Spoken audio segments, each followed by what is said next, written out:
hecho es leerme el libro y el resultado de mi lectura es esto que voy a leeros ahora, y luego él comenzará con su recitado, y si os parece la parte final pues podemos debatir lo que os parezca, ¿no? Yo también tengo preguntas para hacer en el final. Vale, ¿eh? Bueno, empiezo yo ya y voy a intentar, pues, breve lo que dura el texto que he escrito, ¿vale? Bueno, con gusto haré la entrada para que Arturo nos deleite a continuación con su recitado. Para ello simplemente he preparado un recorrido personal por las páginas de Todo Tanto, deteniéndome en lugares que me han atrapado o me han conmocionado. Una lectura profana, diletante incluso, que bebe del propio libro y de todo aquello que me ha llevado a encontrarme con libros como Todo Tanto y con personas como Arturo. Casi siempre las palabras que se dirigen a otras palabras ocultan más que enseñan, o eso al menos pretenden, casi siempre sin conseguirlo. En multitud de ocasiones desvelan y muestran una proyección casi holográfica del autor, y si el autor es un buen medium, de muchas más cosas que quieren ser contadas. Arturo muestra mucho en su libro, se abre el canal, y su dolor, que es el dolor del mundo, se convierte también en nuestro dolor. También la esperanza, su esperanza es nuestra esperanza. En sus primeras páginas nos llega el eco de lo que vendrá después, de todo lo que vendrá después. Todo tanto. Cito a Arturo: gramática fracturada, escritura que agoniza. Y la imagen del sótano retumba, una búsqueda que no reniega de investigar la herida, la fractura, el dolor, la oscuridad. El subrayado de la escisión invita a una lectura difícil, en dos niveles de dificultad diferentes, en dos planos de inmanencia superpuestos que, diría Deleuze, por un lenguaje que no quiere vocear el poder, la expresión no puede ser complaciente. Y además, por una mirada que quiere verdad, o al menos veracidad, el espejo tampoco puede ser idílico, que no lo es. Soledad, noche, nadar en la nada. Atreverse a eso. Para ello bucear en una sincronía improbable. Al mismo tiempo, ver en la infancia indicios de otra vida, de la vida no dañada, del cuerpo flexible que aún no se ha tornado esclerosis tras el dolor infinito que obliga a dejar de sentir para poder sobrevivir. Cito a Arturo: anticipación del desastre de los sentidos, sus ahogados irrescatables en la fiesta de la amnesia.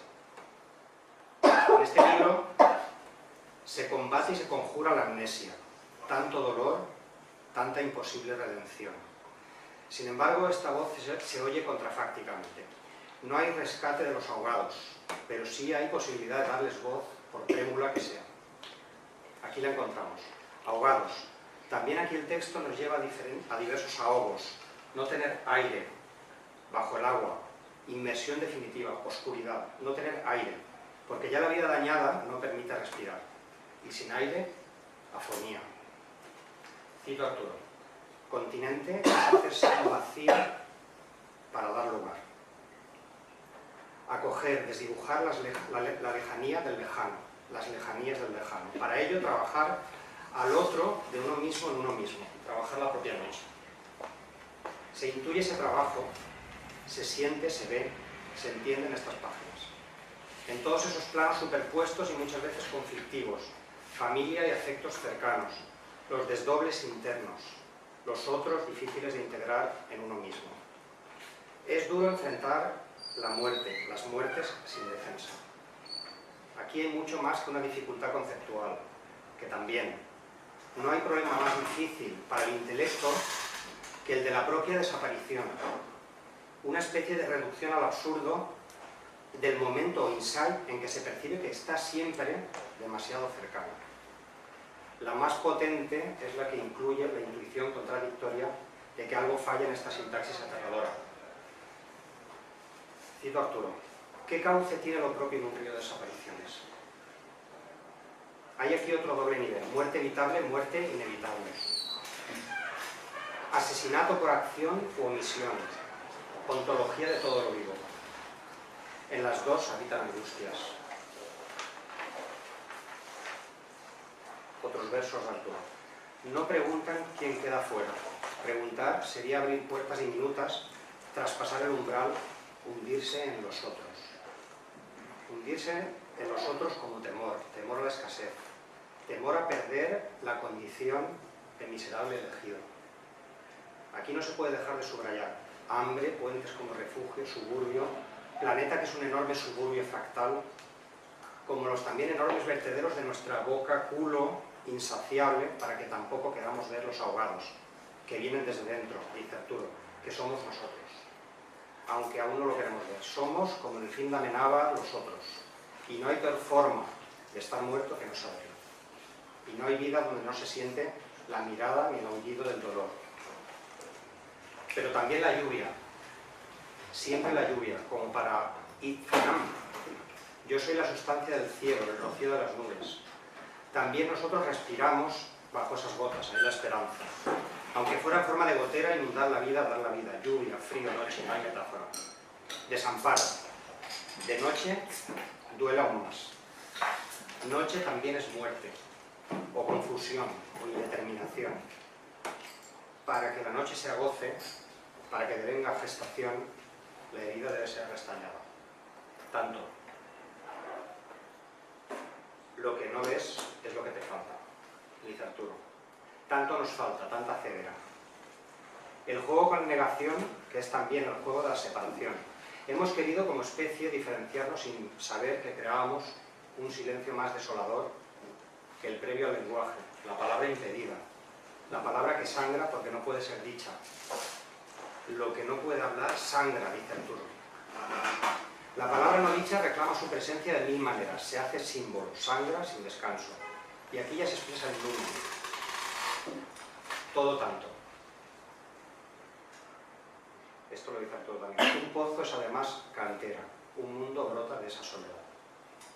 Vuelve la palabra numen. Pozo de la verdad, de la sinceridad. ¿De dónde podría brotar sino de esa soledad? El mundo inmenso que surge de ese pozo debe ser reconocido, aceptado. Ese pozo somos nosotros esperándonos a nosotros mismos. La paradoja del búdico testigo. Los más desconocidos para nosotros mismos. Eso es una cita de Nietzsche.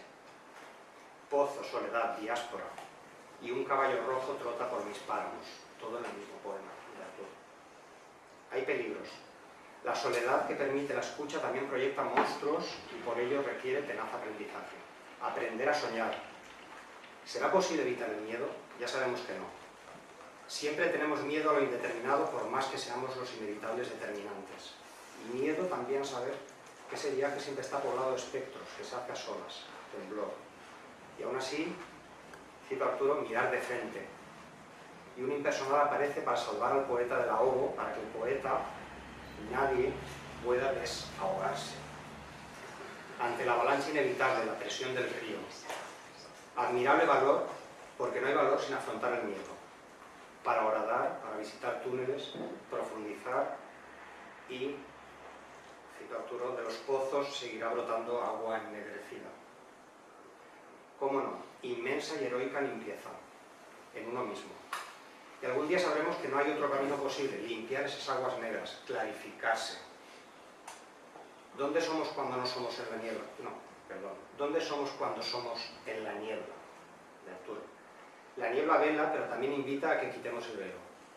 La niebla ya no es noche, o no es noche cerrada. Preludia amanecer aunque fuera no sabido. En forma de pregunta que contiene el destello, a punto de aparecer, no cerrar los párpados, en otro verso de Arturo, y entonces entender de otra forma el deseo, que no puede ser impotencia, aunque en el camino duela tanto. Y prevenir, no el dolor, imposible deseo, desdichado deseo, en el que viene, sino el sufrimiento. El mal tantas veces proyectado y reproducido, el sadismo heredado. Hacer magia con esos ojos vírgenes y comprender los árboles inmóviles. Está en Arturo, qué bello acompañar. Y otros versos de Arturo. Tus ojitos revelan la ceguera ensayada, que el mundo no te los cierre. No lo hará. Esta es la esperanza. Puede que no haya redención, pero esos ojitos abiertos contienen ese mundo de aquel pozo. Pozo de aguas límpidas. Quiero saber, Arturo, qué disco de Chico Buarque se te dobló por el sol. A mí se me dobló el Sgt. Peppers, esto es real, no es una figura literaria, y aún me duele. Para escucharlo, ahora con Spotify, en vez de surcos polvorientos tirando románticamente, mientras releo la página 115 de Todo Tanto, y me invento también ese intervalo entre dos soledades, una vez aceptado que aunque solos podemos compartir charla y hacer chocar las copas de tanto en tanto. Y te dejo la palabra y este rollito no, para que lo digas, luego te preguntaremos.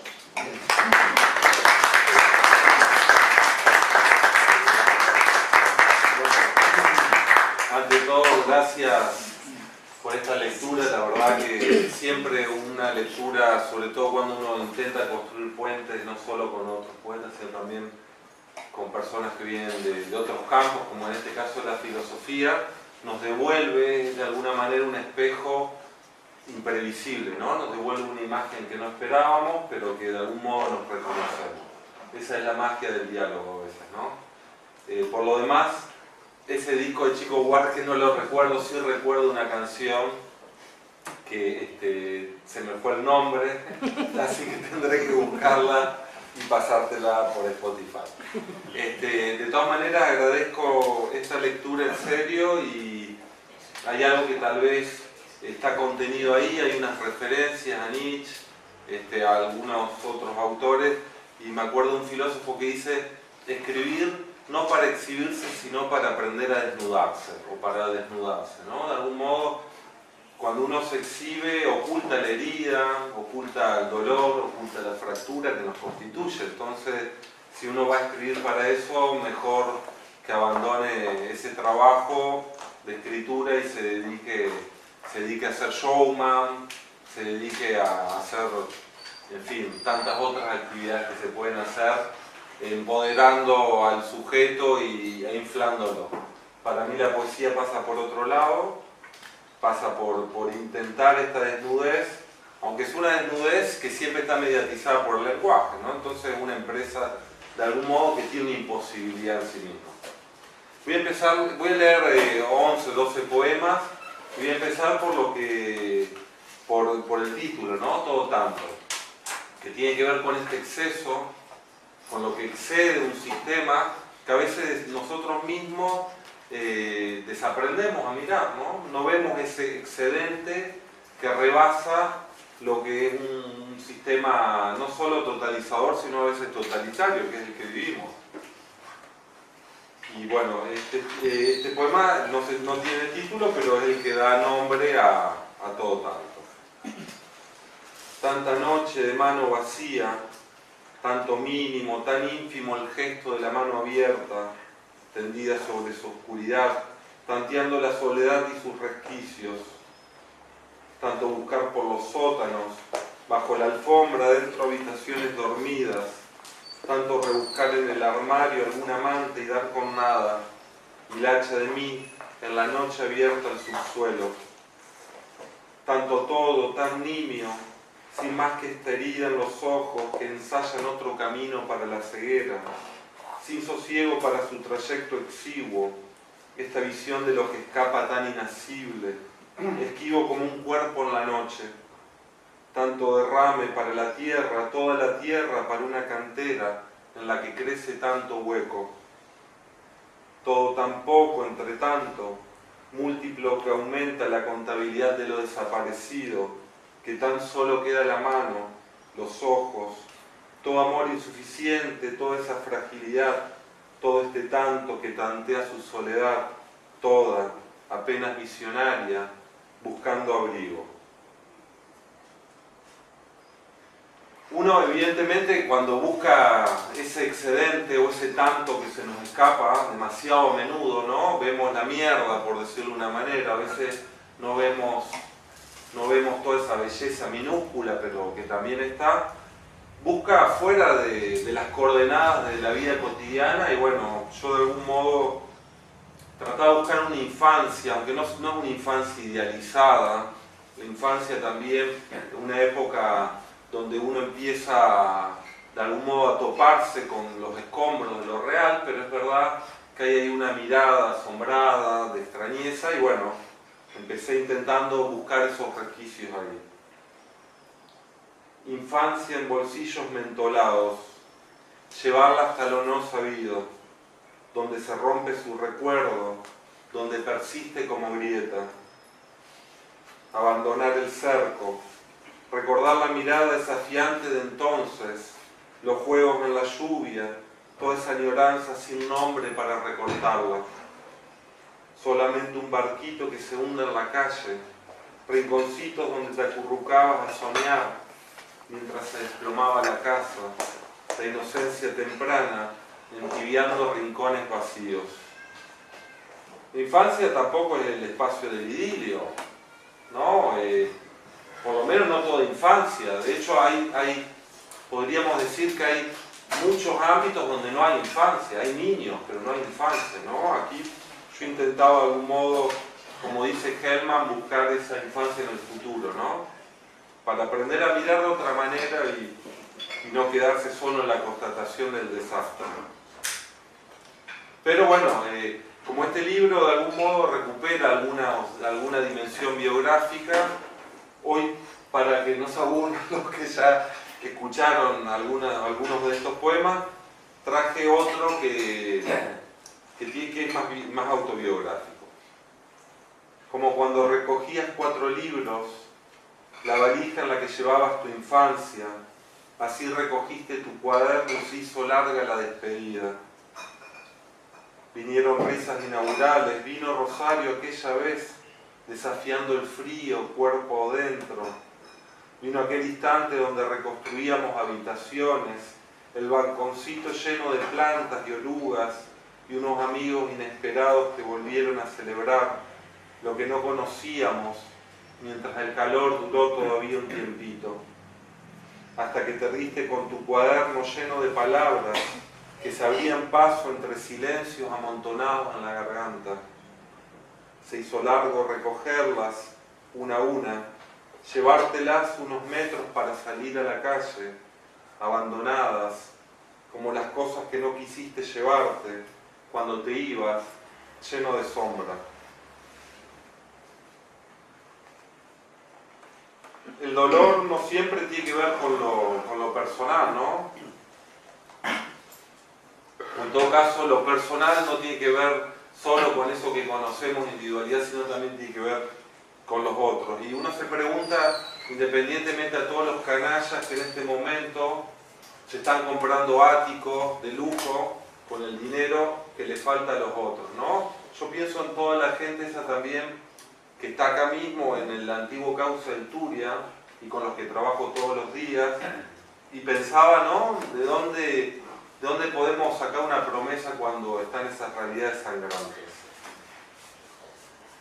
Debajo de los puentes no queda dónde, sin techo, ¿qué protege de la lluvia? ¿Qué preserva del frío? ¿Dónde un refugio en los parques? ¿Un suelo que no arda? ¿Algún umbral que traspasar? El hambre sin memoria duele en los rincones deshabitados.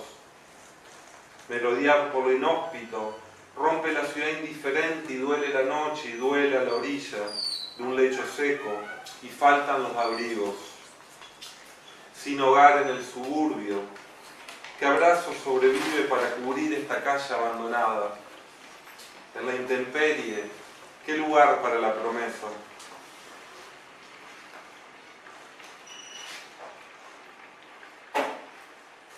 Yo no iba a leer este poema, pero realmente tengo necesidad de leerlo porque lo que está pasando en Europa, a mi entender, tiene un nivel de gravedad que solo puede retrotraerse literalmente a la Segunda Guerra Mundial y especialmente al nazismo. Esto alguien lo puede vivir como una exageración, puede percibirlo como una exageración. Sin embargo, si miramos un poco las fronteras externalizadas de Europa, con lo que uno se encuentra es con la vergüenza absoluta, como decía Deleuze, ya que lo citabas a Deleuze, no tanto por ser cómplice con eso, porque yo no me siento cómplice con eso, yo lucho todos los días contra esa realidad, esos pactos de la vergüenza. Vergüenza porque sigamos permitiendo que esto ocurra. Harán guardia, volverán a disparar contra la oscuridad y a distancia insistirán en el vano afán de ocultarse. Buscarán callar los sueños gestados en la frontera, mientras siguen alzando vallas en los cuerpos. En la penumbra los perseguidos seguirán desafiando la noche, sin alambre que detenga el salto. Construyan todos los pactos que quieran. El ser humano siempre va a desear vivir, y cuando la vida se hace imposible, habrá que buscar otras alternativas.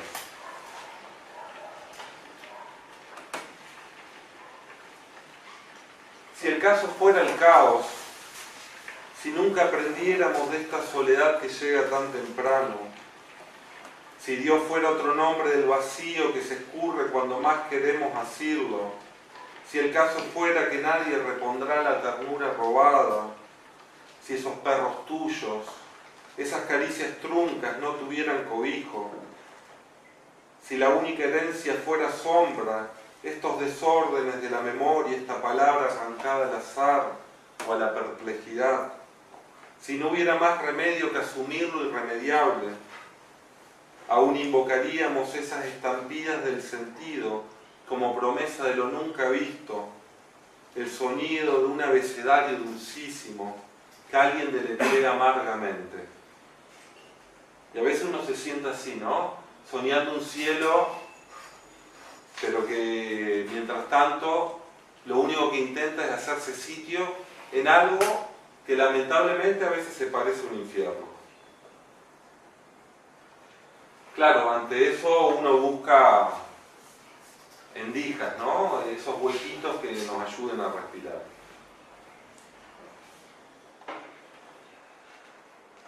No había llegado el invierno y estabas tiritando, tenías un temblor en la boca y no hacía falta inhalar eucalipto para respirar. Unas inmigrantes encendían velas a los difuntos, se iban a triar los campos. Vos no sabías bien qué hacer ante todos esos cuerpos desechados. Te guardabas un rincón para seguir calentando el corazón. Seguías ahí, sonriendo, imaginando sus manitos, su carita.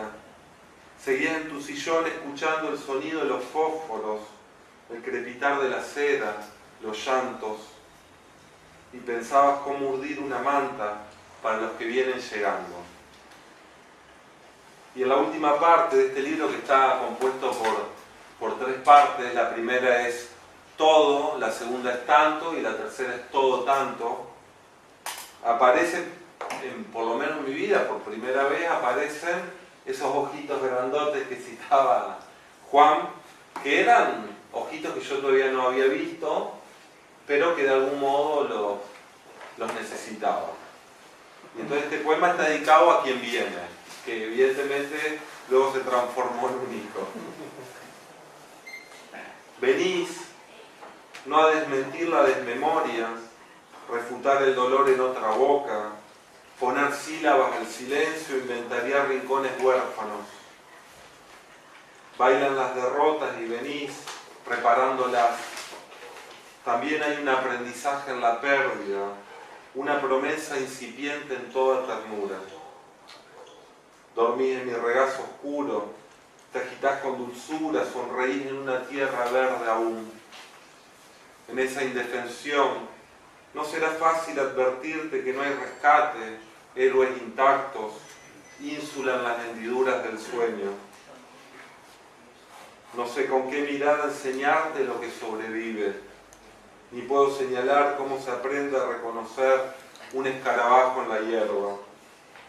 Juntos inventaremos otros ojos para comprender los árboles inmóviles. Y sin embargo, habrá tiempo todavía para otro pulso.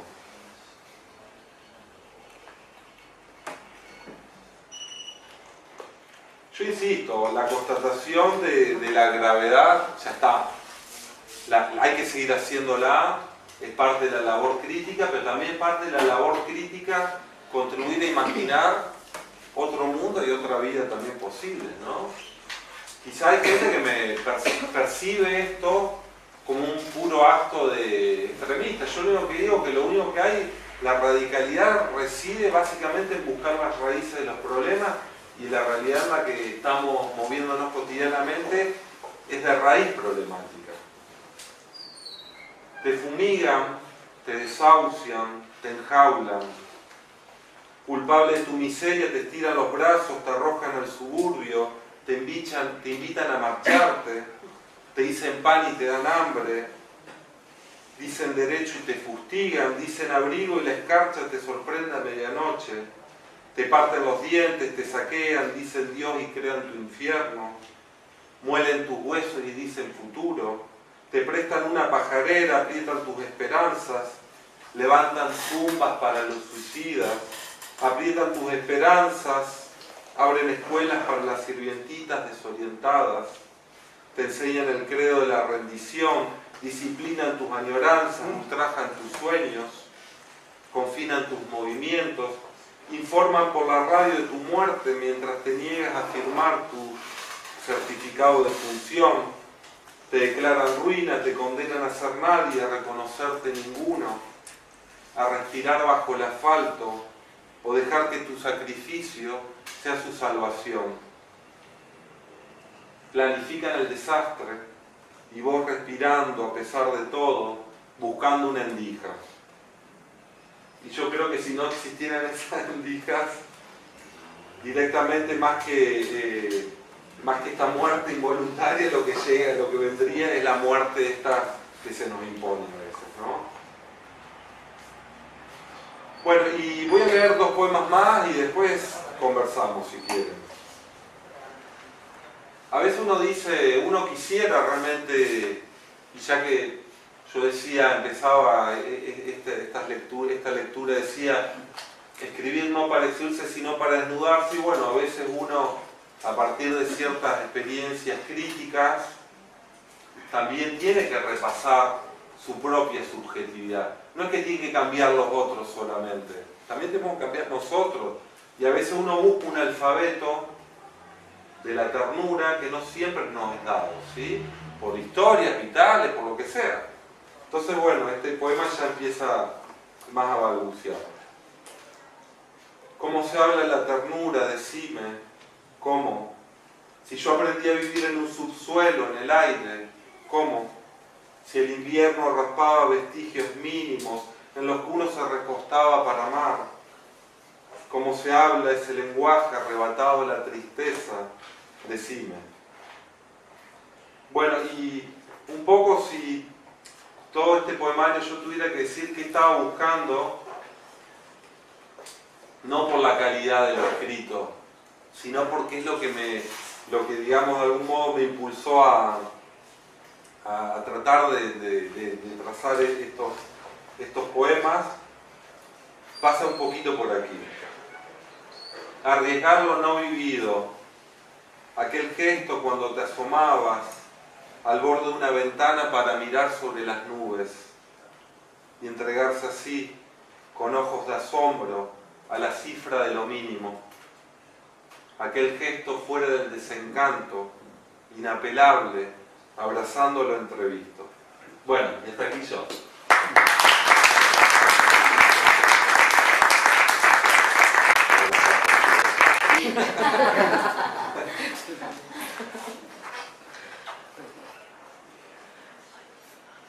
Bueno, no sé si alguien quiere comentar algo, preguntar. ¿Vos, Juan, tenías alguna pregunta? Bueno, para romper un poco el hielo, si no hay una previa, tengo aquí en la parte final, de la que no he comentado nada en el escrito, hay varias cosas que me han llamado la atención. Hay una sobre la definición de escritura, precisamente, ¿no? Continuamente hay una reflexión sobre la escritura en ti, ¿no? Y aquí muy sintéticamente dices, escribir para sostener la soledad, nuestra soledad ante los otros. Hay un texto de María Zambrano, ¿lo conoces? Lo que dice, escribir, esto lo he copiado ahí porque dice, escribir es defender la soledad en la que se está. ¿No? Y yo, te preguntaba, la pregunta era por ahí, ¿no? Esa defensa de la soledad ante nosotros, ¿qué sentido tiene para ti? Y esa soledad, ¿qué soledad es? ¿No? Porque hay soledades y soledades. Exactamente. A ver, con Zambrano me encontré ese texto en concreto a partir de escribir esto. Alguien me dijo, pero si María Zambrano también escribió esto. Es un diálogo para mí interesante, sobre todo porque lo que se trata cuando uno escribe, más que buscar los aplausos fáciles, las complicidades fáciles, algo lo que se llama público cautivo, ¿no? El público cautivo es fácil conseguir los aplausos. Muy fácil, sobre todo cuando se es complaciente, cuando se cae en tópicos, cuando se cae en el sentido común, este sentido común que está arrasando, literalmente, nos está arrasando, ¿no?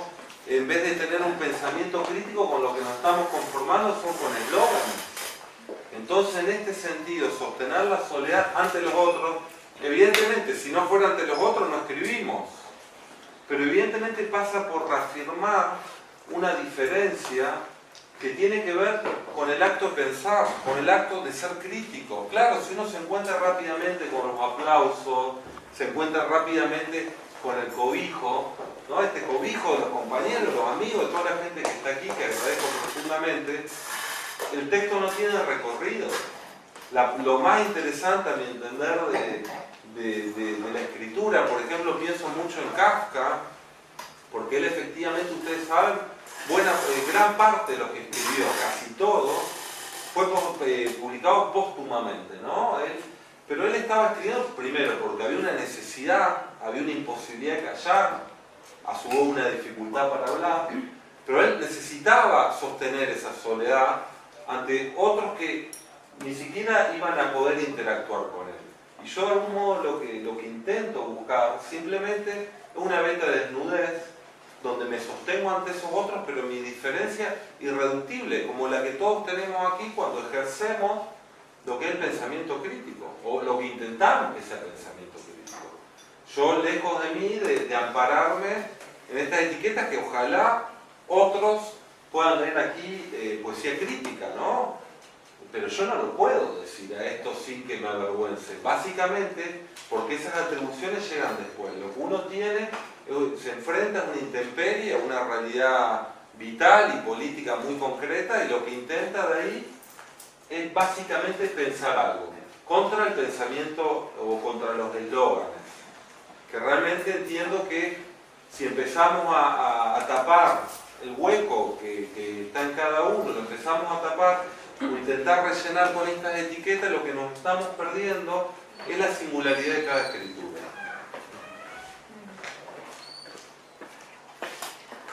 Arturo, ¿y no crees que los eslóganes esos están también muy presentes en una supuesta o llamada poesía crítica? O sea, ¿cómo te puedo decir? Como que hay un pensamiento único también que se está instalando en gente aparentemente crítica y hay como poco pensamiento incómodo, ¿no? No sé si sí, entiendo perfectamente lo que mucho aplauso, mucho... A mí me preocupa, seriamente, porque una poesía que se autodenomina crítica, primero, no plantea ninguna apertura hacia el exterior, no todo, evidentemente acá hay que diferenciar porque las generalizaciones serían injustas, pero es verdad que si nos amparamos las etiquetas, no solo para vanagloriarnos, sino para estigmatizar a otras escrituras, lo que menos estamos propiciando es diálogo crítico. Sí, creo efectivamente que son los riesgos que se cierren sobre todo, no estoy hablando de lo que le pasa necesariamente a los otros, nosotros mismos es fácil acoplarse a estas etiquetas, porque nos protegen de la intemperie. El tema de lo que se trata es de abrir diálogo, de producir lo que es de alguna forma una actitud de apertura ante escrituras singulares.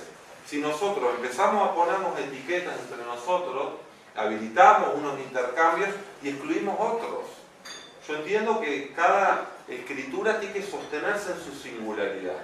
Cuando para esa singularidad, protegerla, recurrimos a las grandes clasificaciones, lo que nos estamos perdiendo es el diálogo concreto con otras líneas posibles de escritura y de poesía. Yo sí pienso que esta forma de alguna manera construir unas dicotomías donde o estás conmigo o contra mí, pienso que es preocupante, porque de algún modo es lo que pasa en el campo político y si esto, en el campo de la política partidaria, y si esto mismo ¿no? Construimos antagonistas a todo el resto, ¿qué nos quedamos? Hablando entre los que ya estamos de acuerdo. Me parece que hay algo que dice Blanchot que me parece interesante, que dice la poesía debe mantener abiertos los interrogantes. Las respuestas, todos buscamos respuestas, pero las respuestas son provisorias, lo único consistente, como dicen, es la pregunta, ¿no? Y yo me quedo con las preguntas. Evidentemente no voy a cerrar cuando alguien se autodenomina poeta crítico. Además, yo de hecho tengo muchos intereses que también pasan por el cuestionamiento de la realidad histórica. Pero eso no implica dejar de escuchar otras voces de lo más interesante y que realmente están intentando interrogar su propia intemperie. Pero más allá, o sea, aparte de la terminar cosita, más allá del etiquetado, que es un verbo que por cierto Facebook nos está naturalizando, pero es terrible. Etiquetar, ¿no? Como si fuera mercancía la escritura. Hay como, ¿no ves como que hay un pensamiento que incluso, aunque olvidándonos que alguien nos etiquete o nos llamemos, en público ya convencidos, se produce un discurso tipo eslogan que va a arrancar un aplauso fácil, lógicamente, porque hay consenso, pero que lo políticamente correcto también se instala en ese campo, ¿no? Como lo consensuado, y hay poca incomodidad, no sé, es lo que yo observo. Sí, bueno, esto de la búsqueda de complicidades, una búsqueda de complicidades que todos, ¿quién no quiere ser celebrado, reconocido? Pero no a toda costa. No todo medio vale para el reconocimiento. Evidentemente, ahí ya que estamos con filósofos presentes, hay una lucha por el reconocimiento también en el campo poético. ¿Cómo no? Hegel, ya desde Hegel, esto lo sabemos. Ahora, el tema es cómo de alguna manera construimos estos reconocimientos. Y si el reconocimiento pasa por incurrir en tópicos, en facilismo, en lugares comunes o guiños al resto, despreocupándonos del trabajo de Zappa, que es la escritura, yo entiendo que a mí no me interesa participar en ese juego. Yo estoy de acuerdo, básicamente estos son peligros, ¿no? Cuando alguien es estigmatizado y bueno, está excluido de la interlocución. Cualquier persona, cualquier escritor, pero en general me animaría a arriesgar más, cualquier persona que intenta o ensaya un pensamiento crítico, singularizado, autónomo, se enfrenta a estos muros. Los muros no siempre están en la derecha, a veces, lamentablemente, en la izquierda hay muchos muros también. Demasiado. Y a veces de un nivel de dureza, de un nivel de implacabilidad que a mí me preocupa.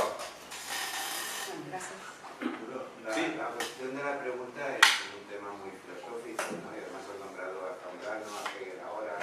Entonces me tendría curiosidad por saber cómo entiendes la relación entre poesía y filosofía. Me da la sensación que lo implican mucho, entonces me gustaría saber un poquito tu opinión al respecto, ¿no? Porque la filosofía tiene que hablar de universales, la poesía tiene que hablar de cuestiones más, a lo mejor menos universales, más particulares, más concretas. Siempre hay un diálogo, a veces enfrentado, a veces no. A veces va en paralelo, pero me interesa un poco al respecto de su opinión. Sí, es una muy buena pregunta que no, desde luego no la iba a votar. Ahora traigo siempre ayudas, ¿no? Uno piensa con otros, tal vez para tratar de que irrumpa algo singular, pero pienso no que la filosofía trabaja más a nivel conceptual, ¿no? Con conceptos, mientras que la escritura poética a veces trabaja más anclada a las percepciones, a los perceptos, diría Deleuze, ¿no? Yo creo que, digamos, son vías diferentes de conocimiento, formas de conocimiento diferenciadas, pero que persiguen básicamente, tienen unos objetivos similares, que el conocimiento, no solo de eso que llamamos realidad, sino de lo que llamamos el sí mismo, el ser humano, ¿no? Por supuesto, ya como interpretamos qué es la condición humana, la realidad histórica, ahí empiezan todos los debates, pero yo entiendo que ambos lo que persiguen en última instancia es el conocimiento. Claro, no es lo mismo un conocimiento conceptual, no siempre sistémico, pero que muchas veces busca un desarrollo argumentativo de lo que es esta metralla o estas ráfagas de imágenes o estas ráfagas metafóricas que en la poesía están omnipresentes, ¿no? conectando con la pregunta, Sí. claro que la filosofía normalmente se queda en el nivel del entendimiento. Pocas veces pasa al siguiente plano. La poesía, al menos en los grandes poetas, al menos Sí. ha superado las fronteras que la filosofía no podía superar, ¿no? Bueno, claro. Y, Aunque hay filósofos que casi están, ¿no? como Nietzsche o el mismo Deleuze, claro, que claro. casi utilizan también mucho las figuras de la retórica, las usan porque mezclan elementos del inconsciente con elementos Juan, del entendimiento. sí, es que de hecho yo creo que fue Zambrano, ¿no?, la que dijo que la poesía quizá es lo que más se acerca a la respuesta, ¿no?, frente a la filosofía que plantea el interrogante o la pregunta. Creo que fue ella. Por eso antes cuando has dicho que la poesía plantea preguntas, claro, sí, pero quizá se acerque más, ¿no?, a algo que nos tranquiliza, ¿no? No sé si es la respuesta o qué es, pero algo que alivia. A ver, yo ahí como para intentar articular algunas cosas que se han dicho, yo lo que diría, digamos, que hay un anclaje a lo concreto mucho más reconocible en la experiencia singular, probablemente en la poesía que en la filosofía. Yo no sé si tranquiliza la poesía. Lo que sí es verdad, tal vez, que de una forma más específica busca un andamiaje para hacer sostenible nuestra existencia, pero yo particularmente creo que aquí no hay mucha poesía que queda todo en el aire. Ahora, que buscamos a través, creo, de la filosofía y a través de la poesía y también a través de la ciencia, alguien diría la religión. Bueno, a mi entender el problema de la religión es el cierre dogmático a veces que produce, pero estos grandes géneros de discurso, en última instancia entiendo que lo que persiguen es básicamente dar cuenta de la condición humana y de la realidad histórica que constituye esta condición humana, ¿no? No hay una naturaleza humana separada a la historia que construimos entre todos. Ahora, probablemente son caminos distintos, vías diferentes al final para buscar respuestas en la intemperie en la que estamos. Pero un poco la poesía te cobija, ¿no? Te absuelve de esa realidad. O sea, tú expresas en la poesía esa realidad misma de la que intentas huir, pero es al mismo tiempo la que te protege, la que te salva, esa poesía, ¿no? La que te llena. Es un poco todo tanto, más de lo mismo, pero más de lo mismo que me resuena y que está ahí y que necesito reflejarlo en la escritura o en lo que veo cada día. Me llena, de alguna manera. Sí, yo ahí te diría que dentro de más de lo mismo, la poesía busca algo diferente. ¿Me explico? Es decir, claro, ver esa diferencia que este más de lo mismo tapa. Yo un cobijo, vale, a mí sí que puede ser un cobijo. Al fin y al cabo, uno vive también por la escritura. De hecho, aquí hay unos poemas iniciales que efectivamente tienen un valor vital. Yo no voy a decir que la poesía me salva, porque no creo en ninguna redención del ser humano. Lo que creo sí que hay apoyos, hay bálsamos, hay de alguna forma apoyaturas que nos ayudan a vivir. es un desahogo. Sí, si yo tuviera que decir algo, diría efectivamente que la poesía nos ayuda a vivir. Claro. Sí. Es terapéutica la poesía y nos identificamos muchas personas con tu sentir. A mí me ha llegado al alma, sobre todo una parte concreta, la de la infancia, y bueno, pues eso, todo lo que sea evadirse de manera sana es bueno, ¿no? Para mí es terapéutica la poesía. El arte en general, ¿no? Pero la poesía Sí, bueno, es una seguro desnudez que como la obvio, pintura. A mí, claro. por ejemplo, me gusta pintar y me desnudo con la pintura. Tú te desnudas con la poesía, ¿no? Y a mí, personalmente, me ha llegado al alma. Varias partes. Bueno, me de alegro, lo que es. mirá, me alegro. Enhorabuena. A ver, yo diría más que evadirse es que nos ayude a soñar también. Porque También. el gran problema, a mi entender, del realismo en el sentido fuerte del término, es que no nos ayuda a soñar, entre otras cuestiones, ¿no? Lo que no significa evadirse de la realidad histórica, que es distinto a lo real en el sentido psicoanalítico y demás, pero yo diría que nos ayuda a buscar resquicios en la realidad. Desde ahí más, yo diría que abre una línea de fuga. Sí, de hecho, cuando has dicho lo de cambiar, no solo está en cambiar los demás, sino cambiar uno mismo, ¿no? O sea, que también te refleja Claro, la realidad de uno mismo, ¿no? una herramienta O sea, de autoconocimiento. de ahí es donde digo que es terapéutico, o sea, Sí, todo sí, sí. sentido. Yo estoy de acuerdo, de hecho, cuando la gente se preocupa porque hay muchos poetas, yo digo, bueno, mirá, no sé si serán poetas o no, pero les ayudará a vivir. Si necesitamos, estamos urgidos, no estamos necesitados literalmente, de crear líneas de fuga productivas que fecunden, que alguien se dedique, después otra cosa si eso adquiere un rango literario, poético, pero que cada cual se cree sus líneas de fuga que le permitan Exacto. resistir en una realidad que, a mi entender, y lo digo, no es nada metafórico, me parece asfixiante, pero hasta el aire que respiramos, quiero decir, no es metáfora. Por supuesto, todo lo que sea abrir boquetes en las paredes, bueno, mira, necesitamos más boquetes. Lo que nos encontramos por todas partes son con muros blancos, ¿no? Europa, de hecho, se ha convertido en una gran fortaleza que es indiferente a la muerte cada día de miles de seres humanos, de guerras que contribuye a producir por lo demás. Entonces uno dirá, bueno, ¿pero qué tiene que ver Europa con tu vida? Bueno, tiene mucho que ver, no solo porque vivo aquí, sino porque, como mucha gente, y seguramente los que están presentes aquí, esto es imposible que no nos afecte. Lo político es personal. Y claro, cuando uno todos los días ve las esquirlas del sistema, aunque se tape los ojos, te da en la cabeza. A mí por lo menos me da en la cabeza. Es decir, cuando no somos psicópatas, que desconectamos absolutamente del sufrimiento del otro, es imposible que no nos afecte un presente que es absolutamente sacrificial, ¿no?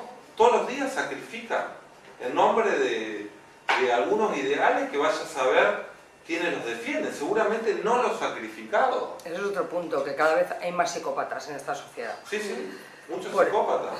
Yo me encuentro cada tanto con psicópatas. Yo también, créeme. Hay muchos.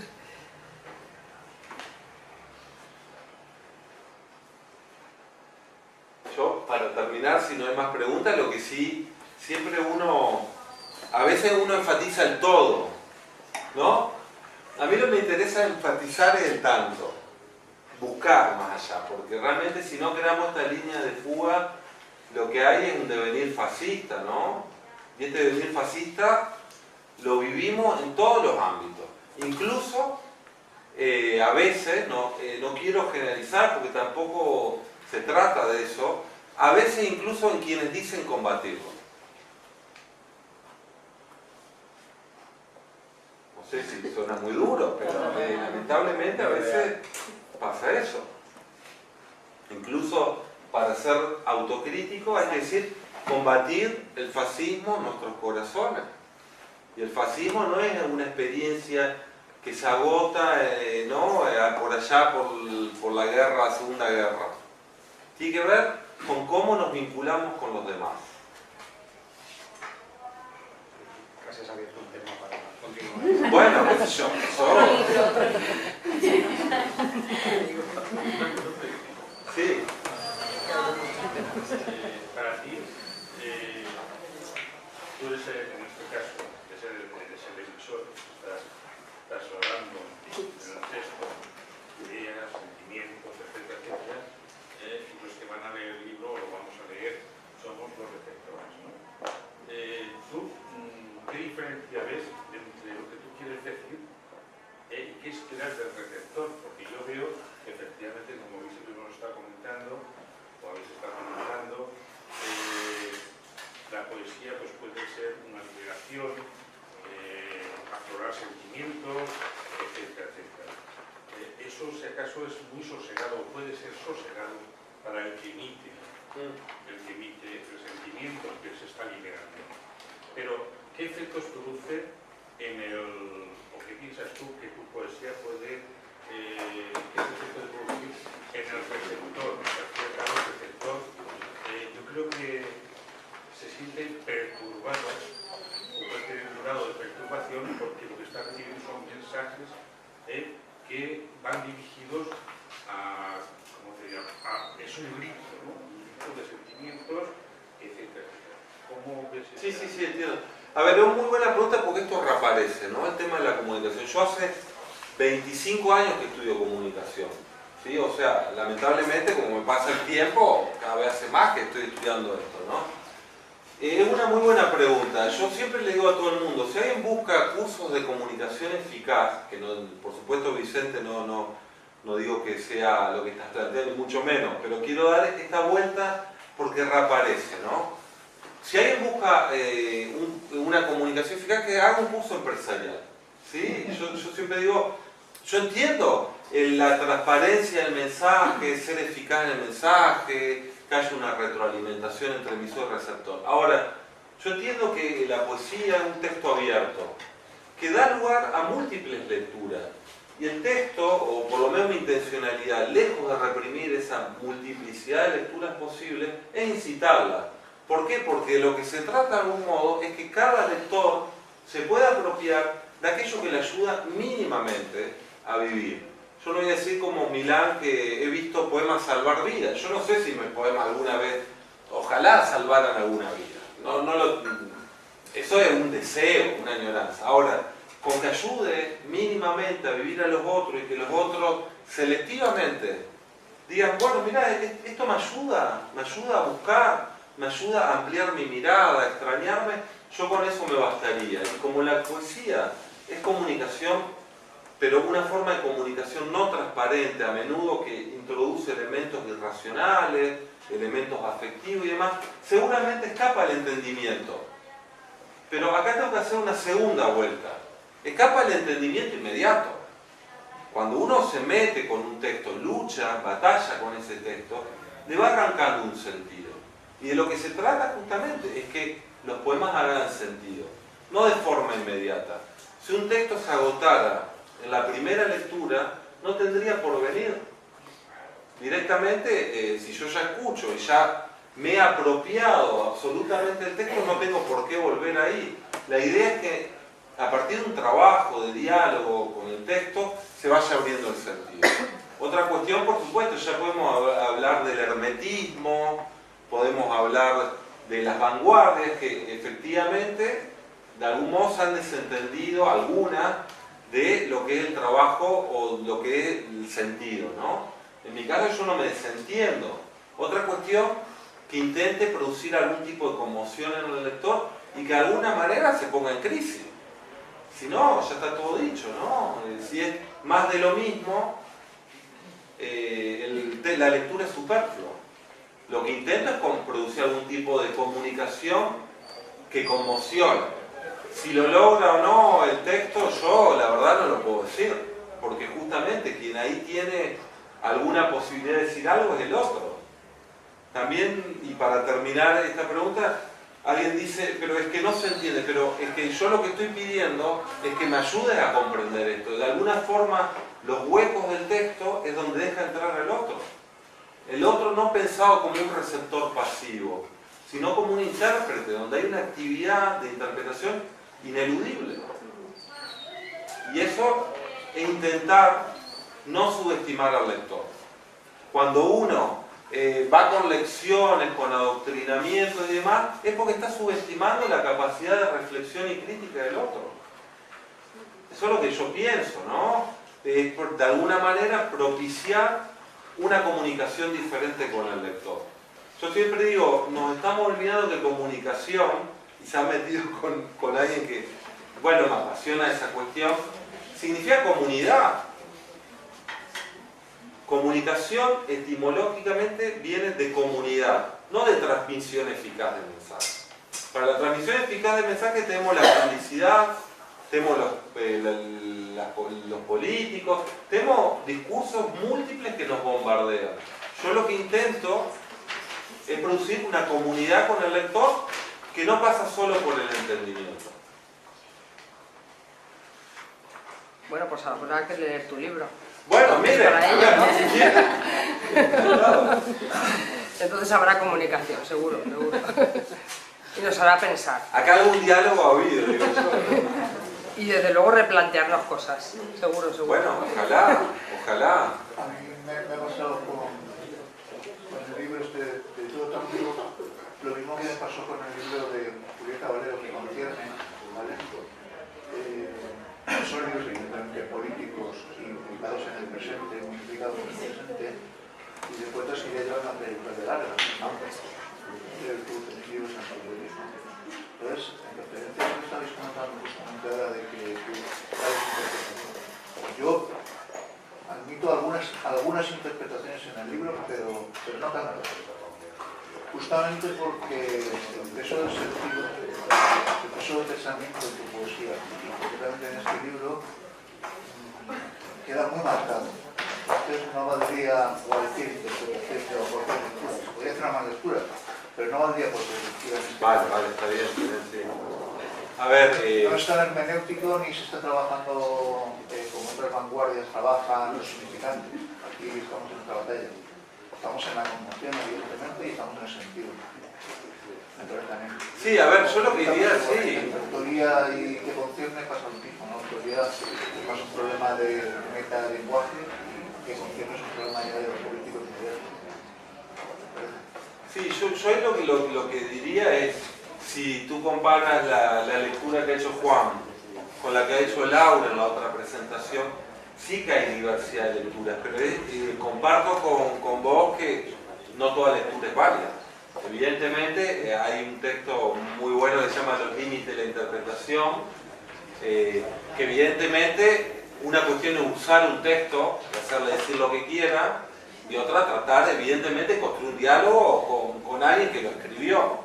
Yo diría efectivamente hay límites de la interpretación, pero aún así la pluralidad confío que persista. Porque si todos me volvieran el espejo de mi propia intencionalidad, no habría diálogo, lo que habría es el monólogo mío. Yo lo que intento es que, de algún modo, a partir de un libro, se puedan construir diálogos donde yo me encuentro con lo no previsto cuando yo lo escribí, ¿no? Que aquí se plantean diálogos con Nietzsche, Deleuze y demás, entre otros, lo agradezco. Zambrano, María Zambrano, me parece maravilloso, aunque probablemente son lecturas que uno tiene, pero probablemente no estaban presentes en mi conciencia, ¿no? Ahora, esta lectura es más o menos válida que la de Laura, diría que están diferenciadas, y ahí, por supuesto, en última instancia, como siempre, como decía Humberto Eco, la cuestión está finalmente en los límites que fija el texto. A partir de ahí se abre a múltiples lecturas. Pero efectivamente no es válido leer cualquier cosa, sino lo que haríamos más que interpretar un texto sería usarlo según nuestros propios propósitos.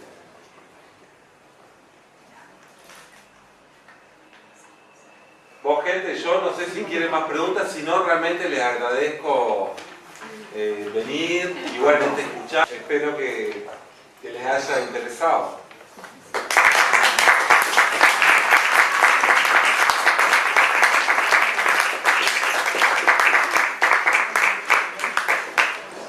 Y quien quiera ahora la cerveza, que es la parte más interesante. Hay gente que vino